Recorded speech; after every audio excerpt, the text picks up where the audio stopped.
Strawberry Shortcake is kind of one of those quintessential dolls of the 1980s. I myself am a 1990s baby, but an Irish one. So technically, our 90s were sort of like the American 80s. So it took us a while to really adapt. That being said, I don't really know much about Strawberry Shortcake because I wasn't much of a doll kid. But for those of you who love that sort of thing, this might be right up your alley. This is a collaboration between Strawberry Shortcake and Hunni Deux.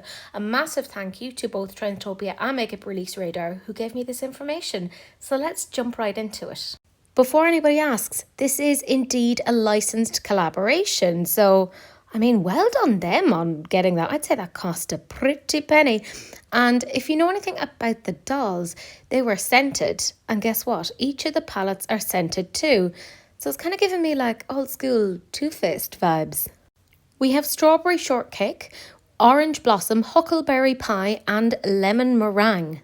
If you're feeling very nostalgic, you will be able to pre-order them on the 27th. So just as an FYI. Also, apparently Transtopia got the full collection, so they'll be swatching them over on their Insta, etc. So do go check that out.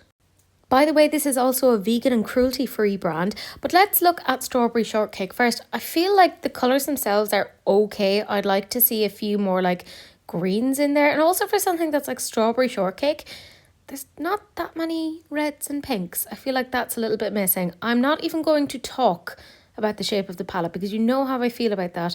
It hurts my brain. Then the Orange Blossom palette, probably not as bad a shape as the previous one, but what I will say is there's that random pop of blue that makes no sense for an orange. I've never had an orange that has blue in it, but there you go. There's two orange shades there that are shimmers that, although they look a little bit different, I feel like on the eye they're going to basically look the same. So definitely needed some editing. The Huckleberry Pie one could have really done with like a pale blue matte, because the palest blue in there is a shimmer, and I gotta say, in general, not that many paler shades. It's all a very mid-toned palette. This isn't like a very logical colour story, but I feel if you're buying this, you're not really buying it for a colour story. You're buying it for the nostalgia. And then finally we have Lemon Meringue. This probably makes the most sense out of the colour stories for the source material, but not really sure why there's purple in there, if I'm 100% honest, or the blue. Why is there a pop of blue?